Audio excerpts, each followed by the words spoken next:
Mari kita semakin rendah hati supaya dicinta oleh Tuhan. Kalau dikasih, kita nggak perlu berbuat sesuatu. Nothing you do or don't do. Tidak ada yang Anda bisa lakukan atau tidak lakukan yang bisa membuat dia mengasihimu lebih atau kurang. Kasih sih sudah diberi. Tapi supaya Tuhan tuh mencintai kita. Cinta artinya, wah, seperti jadi favoritnya Tuhan gitu. Itu harus orang rendah hati. Orang rendah hati itu favoritnya Bapak. Kalau Anda belum subscribe di channel ini, segera supaya Anda bisa mengikuti terus rema-rema dari Roh Kudus ya. Ini adalah hari yang sangat istimewa. Saya percaya pedang bermata dua akan kena ke semua orang, baik pria maupun wanita, khususnya perempuan juga akan diberkati hari ini. Langsung kita buka firman Tuhan, belajar dari dua wanita yang luar biasa, Maria dan Elizabeth, yaitu di Lukas pasal yang pertama, ayat yang ke-39 sampai 45. Beri judul hikmat dari Maria dan Elizabeth. Dua wanita ini luar biasa. Yang satu adalah ibu Yesus, kita tahu. Yang satu adalah tantenya. Yesus secara manusia punya mama, tapi nggak punya papa. Karena Yesus tidak lahir dari sperma laki-laki. Tapi Roh Kudus yang menaungi kandungan Maria. Nah, Elizabeth ini adalah tante jauhnya. Karena Maria dan Elizabeth, keduanya adalah sanak saudara. Yang satu jauh lebih tua tentunya, Elizabeth. Maria itu masih muda. Ya, sejarah juga, ahli teologi juga mengatakan seharusnya usianya masih belasan. Karena zaman dulu kan orang menikahnya masih muda. Zaman sekarang tambah hari tambah tua. Nah, di hari ini, hari istimewa ini, kita akan bicara seputar pesan-pesan yang sudah kenatalan. Tapi mari kita belajar firman ya. Lalu nanti di penghujung daripada acara ini kita juga doakan wanita, kita doakan mama. Kalau Anda tidak punya ibu, Anda bisa doakan tantenya kan. Kalau Anda sudah menikah bisa doakan istri, anak daripada mama daripada putra-putri Anda. Saya yakin hari ini hari yang sangat-sangat diberkati oleh Tuhan di Hari Ibu Indonesia. Maria dan Elizabeth kita pelajari ya. Ini untuk laki maupun perempuan ya, ini nggak hanya untuk wanita. Ayat 39, beberapa waktu kemudian berangkatlah Maria dan langsung berjalan ke pegunungan menuju sebuah kota di Yehuda. Di situ ia masuk ke rumah Zakaria dan memberi salam kepada Elizabeth. Dan ketika Elizabeth mendengar salam Maria, melonjaklah anak di dalam rahimnya. Dan Elizabeth pun penuh dengan Roh Kudus. Lalu berseru dengan suara nyaring, diberkatilah engkau di antara semua perempuan dan diberkatilah buah rahimmu. Siapakah aku ini sampai ibu Tuhanku datang mengunjungi aku? Sebab sesungguhnya ketika salammu sampai kepada telingaku, anak yang di dalam rahimku melonjak kegirangan. Dan berbahagialah ia yang telah percaya, sebab apa yang dikatakan kepadanya dari Tuhan akan terlaksana. Katakan amin dulu. Ayat 45 cukup jelas kan? Kalau kita percaya, janji Tuhan akan terlaksana. Ayat 39, beberapa waktu kemudian berangkatlah Maria dan langsung berjalan ke pegunungan menuju sebuah kota di Yehuda. Maria yang berangkat bukan Elizabeth, padahal Elizabeth kalah kasta kalau di hadapan Allah ya. Karena pemilihan Allah jatuh pada rahim Maria untuk melahirkan Yesus Kristus, Mesias, Putra Allah. Tetapi Maria nggak begini loh ya. God favors me. Atau kan Allah itu ada di pihakku. Aku ini adalah ibu Tuhannya seluruh dunia. Ya Elizabeth lah yang datang ke saya. Ngapain saya datang ke dia? Maria itu nggak mentang-mentang.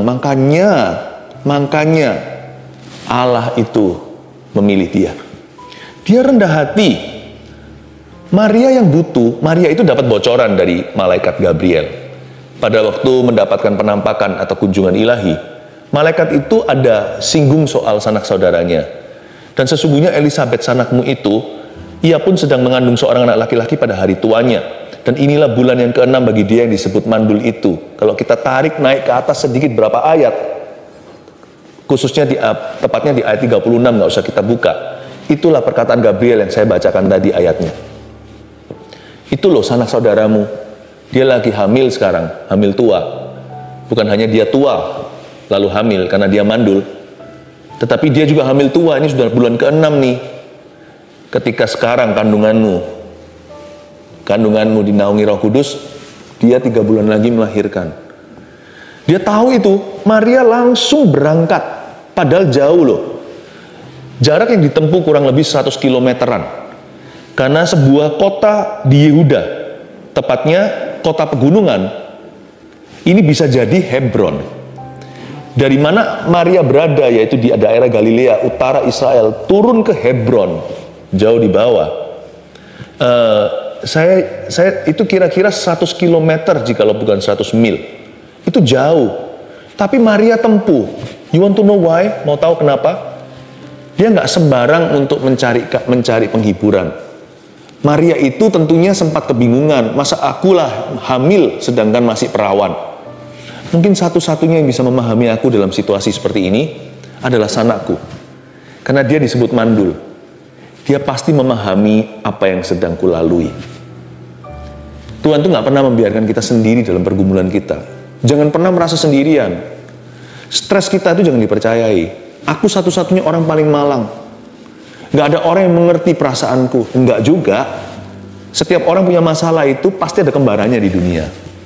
Masalah kita itu nggak seberapa. Semua saudara seiman kita mengalami sosok kurang lebih sama. Please jangan merasa sendiri. Please jangan sampai jatuh depresi. Ya. Dan jangan juga bunuh diri. Tuhan itu bukan hanya memberi kita teman di masa-masa nyaman. Tuhan juga memberi kita kawan di masa susah. Asal jangan cari teman di tempat yang salah. Nanti malah jatuh ke tangan orang yang menyesatkan, atau orang yang membuat kita jauh dari Tuhan. Tuhan nggak pernah membiarkan sendirian. Tapi Maria sebenarnya berhak loh sebagai ibunya Tuhan. Sana Elizabeth ke sini. Tapi enggak tuh. Dia tahu diri. Dia tahu kalau dia yang butuh, dia yang datang. Dia yang muda, makanya dia yang pergi. Bukan Elizabeth yang sudah berusia. Jarak Hebron dari Galilea pun dia tempuh. Nggak apa-apa. Lalu dia jalan ke sana. Poin pertama yang kita bisa pelajari dari Maria adalah tidak mentang-mentang setelah diangkat oleh Tuhan.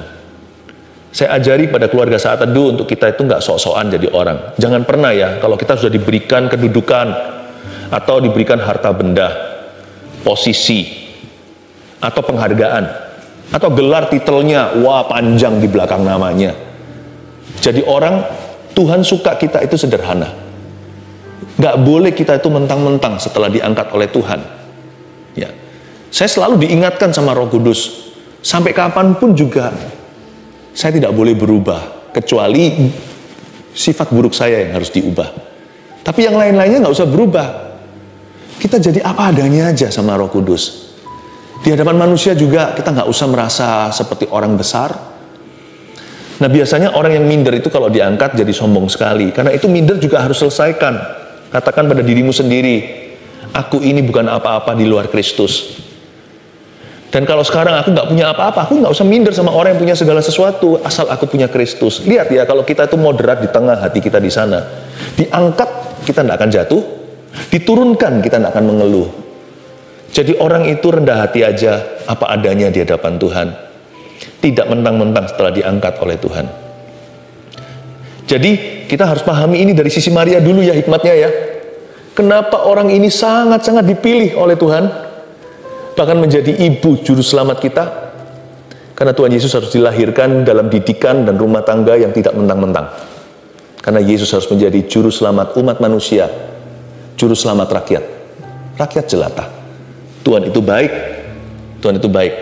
Dan kita juga harus punya hati yang demikian. Dan Tuhan tidak suka orang yang sombong, Tuhan menentang orang yang angkuh. Pelajaran dari Maria adalah kerendahan hatinya. Her humility, kerendahan hati Maria itu one of a kind.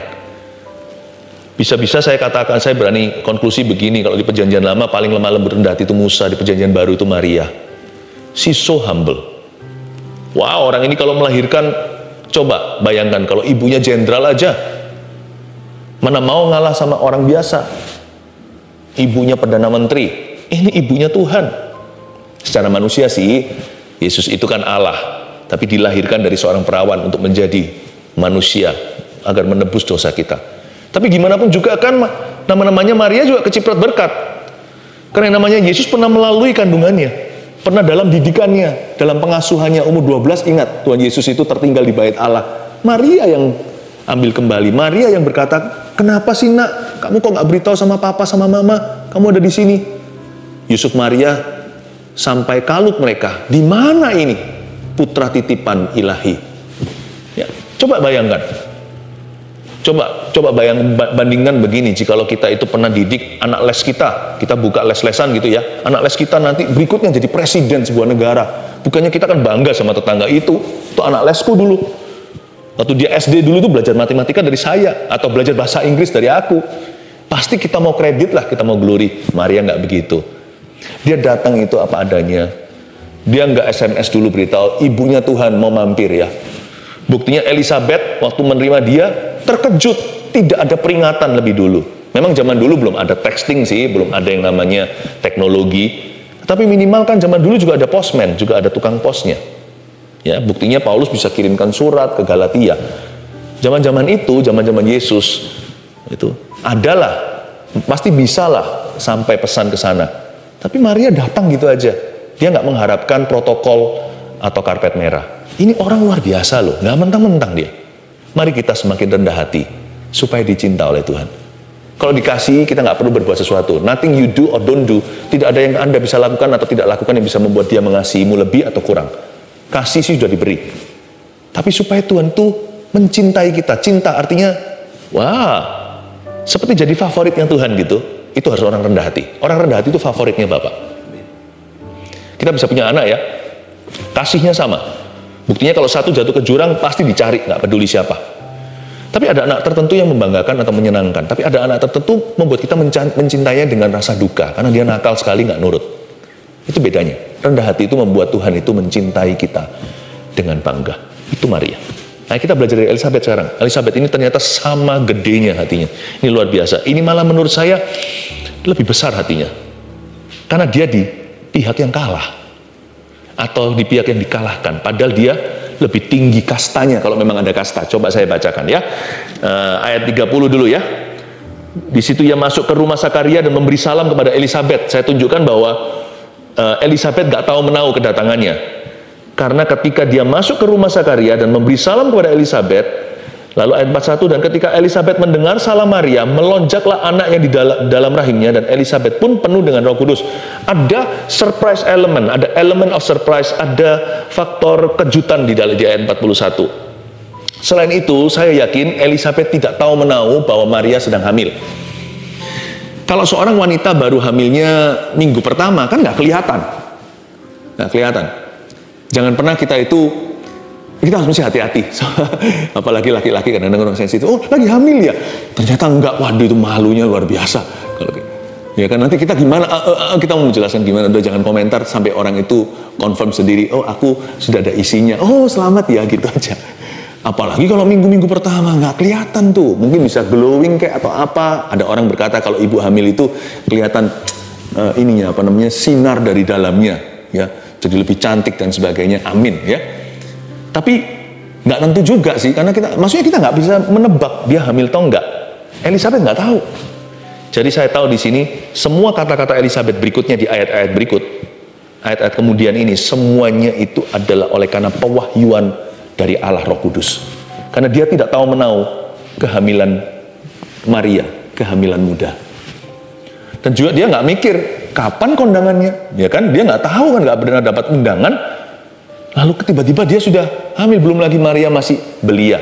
Mungkin usianya 16-17. Dan ketika Elizabeth mendengar salam Maria, melonjak anak dalam rahimnya, lalu berseru begini ayat 42, lalu berseru dengan suara nyaring. Ya, diberkatilah engkau di antara semua perempuan dan diberkatilah buah rahimmu. Wow. Bisakah kita itu ucapkan berkat pada orang yang sudah diberkati? Nah, kalau kita itu memberkati orang yang miskin, orang nggak punya apa-apa atau punya lebih sedikit dari kita, biasanya itu disebut belas kasihan atau amal sosial.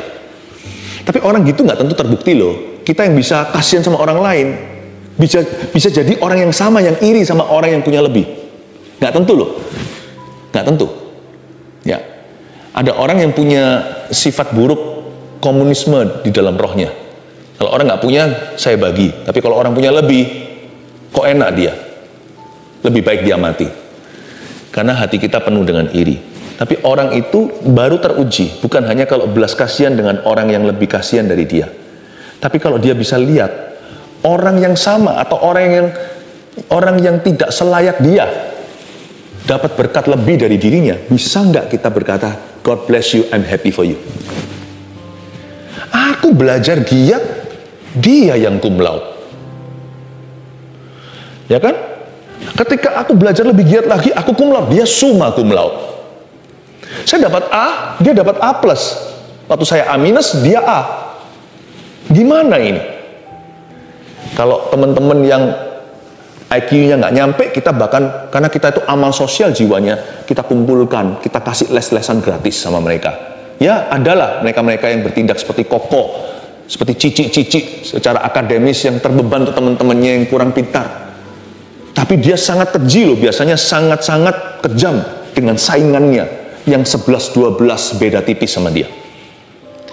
Menurut saya, Elisabet itu berkata, diberkatilah engkau di antara semua perempuan, diberkatilah buah rahimmu, sama-sama hamil ajaib. Cuman yang satu dengan sperma. Tapi dia mandul. Ini Elisabet adalah Sarah versi perjanjian baru, meskipun nggak setua itu. Tapi sudah lewat masa-masa mengandung. Ini usianya sanak saudara, kelihatannya seperti cousin atau sepupu, padahal sebenarnya Elisabet itu kayak tantenya Maria, jauh lebih tua. Sama-sama hamil ajaib, stealing the thunder. Loh, gimana kalau Anda lagi ulang tahun atau sweet 17 atau Anda lagi menikah, tiba-tiba semua orang perhatiannya kepada seseorang, kepada saudara Anda yang, gimana kalau Anda punya spotlight atau lampu sorotnya itu dicuri oleh orang lain? Semua di seluruh kota, di seluruh desanya Elisabet dan Sakaria suaminya itu lagi membicarakan janin Yohanes Pembaptis kok. Semua lagi heboh ini.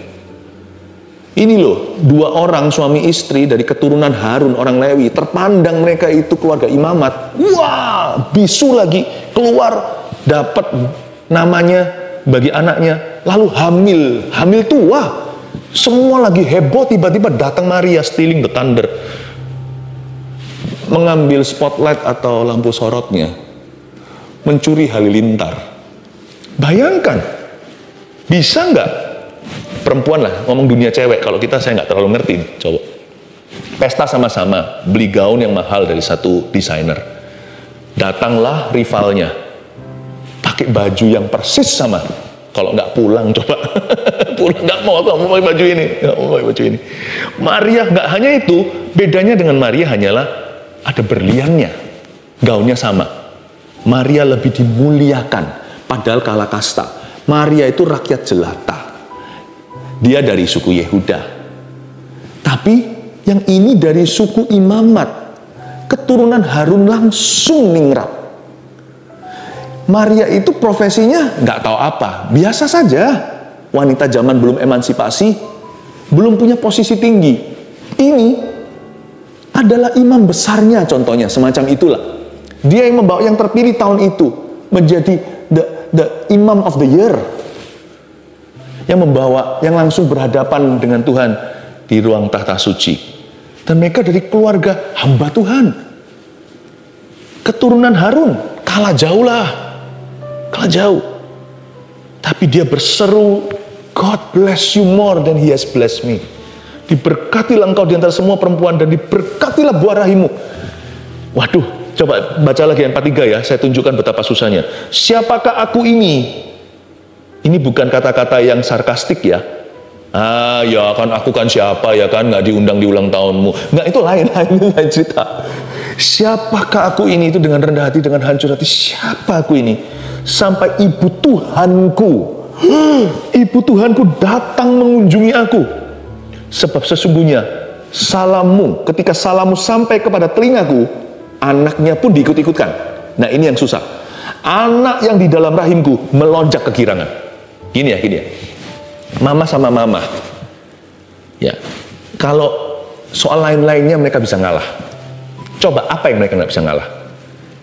Anak, betul. Saya barusan dengar ada yang ngomong anak di belakang saya. Nggak bisa. Apalagi kalau mama yang sudah tiger mom ya, mama macan gitu ya, ibu yang ibu yang maunya anaknya yang the best, yang terbaik. Dia nggak mungkin ngalah. Dia bisa ngalah apapun, bahkan suami pun dia bisa ngalah. Ya, andai kata suamiku nggak seperti suamimu, ya sudahlah. Tapi anakku, jangan berlomba, jangan bertanding, jangan melawan anak saya. Anak saya yang terbaik di seluruh dunia. Itu bisa bisa, kalau perlu ya, mereka akan berani untuk cakar-cakaran untuk itu. Anakku juara 1, nggak bisa, pokoknya anakku juara yang utama, segala sesuatu yang nomor 1. Kasih ibu kan, untuk dia bisa sangkutkan anaknya, ini luar biasa. Dia berkata, siapakah aku ini sampai ibu Tuhanku? Dia muliakan anak orang lain. Nah, pengen anak saudaranya jadi lebih gampang, lebih susah. Biasanya sama tetangga lebih nggak saingan daripada sama sister sendiri. Kalau sudah masalah family, keluarga itu lebih rumit.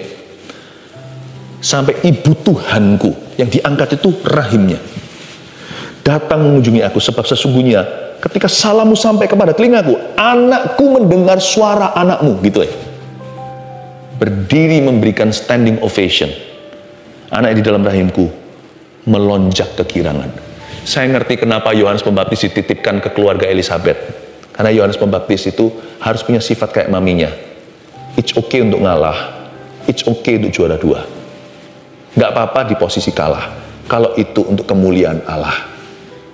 Ini luar biasa. Andai kata Yohanes Pembaptis dibesarkan oleh Tiger Mom, gak jadi nabi dia. Gak bisa ya. Jangan kalah sama cousin lu ya. Kamu jangan kalah sama sepupumu itu. Kamu harus juara 1. Kalau dia punya pengikut membaptis, kamu membaptis harus banyak. Ya, dia harus makin berkurang, kamu harus makin bertambah.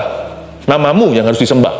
Kebalikan, sifat Yohanes kan begitu. Yohanes pernah mengucapkan sesuatu yang sama seperti maminya. Tuhan Yesus sebenarnya yang mengucapkan, Tuhan Yohanes. Seorang sahabat mempelai kalau mendengar mempelainya datang, dia bergirang. Itu loh Yesus yang ditanyai tentang kenapa kok pengikutmu tidak berpuasa seperti pengikut Yohanes. Di-compare-compare tuh. Pelayanan Yesus paling banyak di-compare, paling banyak dibandingkan dengan pelayanan Yohanes. Waktu Yohanes mau dibenturin sama Yesus, dia berkata apa? Jangan begitu, nggak ada orang bisa mengambil sesuatu bagi dirinya kecuali dikaruniakan dari atas. Dia harus makin bertambah, aku harus makin berkurang. Persis kayak maminya. Maminya sama Maria, mama sama mama, anak sama anak. Lalu Yesus berkata, bukankah sahabat mempelai bergirang? Dan itu Yesus alami ketika masih di perut. Yesus jauh lebih muda, setengah tahun. Yohanes Pembaptis mendengarkan, sahabat mempelai itu mendengarkan, mama ketemu mama, dengar suaranya, langsung melonjak girang. Yesus berkata, Yesus menjelaskan juga hubungannya dengan Yohanes. Saya ngerti kenapa ya Yohanes itu ditaruh di keluarga kayak gitu. Yang mendidik dia, hingga dia menjadi nabi di padang gurun, adalah Sakaria, papanya yang adalah imam keturunan Harun, mamanya juga keturunan Harun. Tapi mamanya adalah wanita yang berhati besar, luar biasa. Nggak mungkin bisa. Kalau mama sama mama, nggak ngalahnya itu anak. Ini mamanya berkata, anakku berdiri, kasih respek sama anakmu. Saya baca gini mau nangis, saya berkata, ini dia. Ini bukan mama tanpa ambisi. Buktinya kalau dia nggak punya visi, anaknya nggak jadi nabi. Dia punya visi, bukan ambisi. Visinya roh, bukan kedagingan. Tulis nomor 2, hikmat dari Elizabeth ini seperti ini. Tidak perlu adanya roh persaingan. Ngapain sih bersaing? Seolah-olah Tuhan itu tidak bisa memberikan karunia yang berbeda. Nggak perlulah. Katakan pada dirimu sendiri setelah Anda berusaha. Nggak apa-apa kalau aku nggak diberkati tetanggaku. Nggak apa-apa kalau aku nggak seberuntung dia. Aku nggak sesehat dia, padahal aku terus yang olahraga, itu makan sembarangan. Nggak apa-apalah. Belajar untuk berkata, diberkatilah engkau, kawanku, diberkatilah buah rahimmu. Bisa nggak?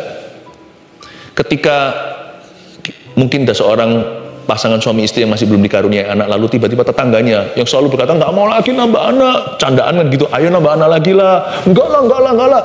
Minggu depannya hamil, lalu habis itu besar perutnya, lalu 9 bulan kemudian keluar. Anda lihat tetangga ini tolak-tolak anak, dapat anak terus sampai 4. Saya minta-minta, 1 pun belum dapat.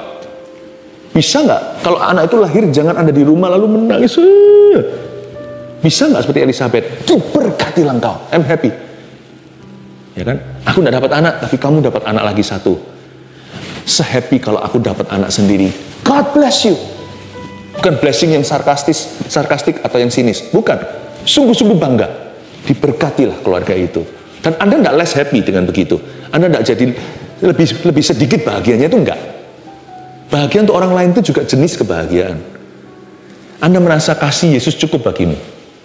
Sekalipun kalau Anda belum dikaruniai keturunan, siapa tahu nanti dikasih, ya kan? Tapi kalau enggak pun, Yesus cukup bagi kami. Bisa enggak kita happy untuk mereka? Ini Elizabeth luar biasa. Kalau bicara rahim itu udah perasaan seorang ibu, itu sudah wanita banget. Jangan coba masuk ke area itu. Tapi ini pun Roh Kudus bertata. Makanya Elizabeth itu menurut saya tidak kalah luar biasa sama Maria. Ini orang dahsyat batinnya. Tidak perlu adanya roh persaingan di antara kita semuanya. Entah itu pekerjaan, entah itu saudara seiman, entah itu saudara beneran, entah itu kekayaan, sukses, achievement, atau pencapaian di dunia kerja, entah itu antar gereja, come on lah. Antara hamba Tuhan, pendeta, saya bersyukur hari ini saya bisa bersama dengan sahabat-sahabat Pak Weliar, Bu Maulin. Kita semua itu saling melengkapi, ya kan? Apa sih yang kita mau cari di hidup ini kalau nggak memuliakan Tuhan? Tidak perlu ada roh persaingan apa-apa seharusnya di dalam tubuh Kristus. Yang terakhir, 45. Dan berbahagialah ia yang telah percaya, sebab apa yang dikatakan padanya dari Tuhan akan terlaksana. Apa ini? Endingnya begini. Poin ketiga saya beri. Kedua-dua mereka tahu nggak? Maria Elizabeth itu punya satu hal kesamaan. What do they share in common? Dua-dua adalah orang yang percaya ketika Tuhan mengatakan sesuatu pada mereka. Sehingga saat mereka percaya, janji itu terlaksana. Giro Tuhan itu cairnya itu di iman kita, bukan di realita dulu. Iman adalah dasar segala sesuatu yang kita harapkan. Bukti sebelum ada pun satu buktinya, bukti dari segala sesuatu yang kita tidak lihat. Jadi dua-dua ini adalah orang yang setipe. Tuhan ngomong, dia percaya. Meskipun awal-awalnya Sakaria pun, siapa sih enggak? Istri sudah manulah, dibilang mau hamil, nanti gimana? Anaknya nanti lahir gimana? Apakah anaknya nanti lemah, sakit-sakitan, atau mungkin nanti anaknya berkebutuhan khusus, dan sebagainya. Orang kan punya concern. Tapi dalam ruang yang holy begitu, nggak bisa mereka ragu, langsung bisu. Bisu itu bukan Tuhan marah sama Sakaria, papanya Yohanes Pembaptis. Bisu itu supaya dia kalau Tuhan itu seperti mau ngomong gini loh, kalau you tidak punya kata-kata iman untuk disampaikan, mending jangan ngomong sama sekali. Daripada ragu dan bimbang, meracuni orang lain dan diri sendiri, dibuat bisu sekalian. Until you have something good to say. Sampai kita memiliki sesuatu yang baik dan membangun yang bisa kita katakan, baru boleh buka mulut. Kadang-kadang itu masalah manusia kan gitu. Kita banyak bicara yang nggak perlu. Dan nanti jangan-jangan diseret ke pengadilan karenanya. Tapi Elizabeth enggak gitu. Elizabeth percaya. Sakaria kurang waktu itu, tapi Elizabethnya percaya. Dua-dua wanita ini punya kesamaan, meskipun sama-sama ketakutan waktu terima berita, apalagi Maria, perawan. Bagaimana itu bisa terjadi? How can that happen? Tapi Tuhan berkata itu semua akan terjadi karena Roh Kudus akan menaungimu. Wow. Dua-dua punya satu kesamaan, yaitu mereka sama-sama percaya ketika Tuhan mengatakan, baik lewat malaikat kek, nggak tentu Tuhan ngomong langsung, kadang-kadang melalui perantaraan, atau melalui hamba Tuhan hari ini dalam hidupmu, melalui saat teduh, melalui khotbah, melalui renungan harian, melalui suatu kejadian. If God speaks to you, kalau Tuhan bicara pada Anda, percayalah. Karena poin nomor 3, tulis ini hikmat yang kita pelajari hari ini. Ada berkat yang nyata bagi orang yang percaya. Ini yang saya sebut dalam bahasa Inggrisnya, the blessedness of believing in God's word. Kata bahagia yang Anda baca di ayat 45 dalam bahasa Inggrisnya itu blessedness. And blessed is he. Kata blessed bukan hanya happy, tapi blessing. Diberkatilah orang yang percaya. Ada berkat nyata mengikutinya. Oke, 3 poin sederhana ya. Ini hikmat yang kita dapatkan dari 2 wanita yang luar biasa. Satu mamanya Yesus, satu lagi tantenya. Dan hari ini biar pria wanita diberkati lewat teladan hidup mereka, khususnya perempuan, kita juga akan doakan. 1, tidak mentang-mentang setelah diangkat oleh Tuhan. 2, tidak perlu adanya roh persaingan. 3, ada berkat yang nyata bagi orang yang percaya. Haleluya. 1 Petrus 4 ayat 7. Kesudahan segala sesuatu sudah dekat. Karena itu, kuasailah dirimu dan jadilah tenang, supaya kamu dapat berdoa. Saudara yang terkasih, terima kasih telah mendengarkan firman Tuhan hari ini. Jangan lupa untuk dukung terus channel ini dengan cara subscribe, like, share, dan juga komen, agar saudara kita yang lain juga boleh terberkati. Tuhan Yesus memberkati kita.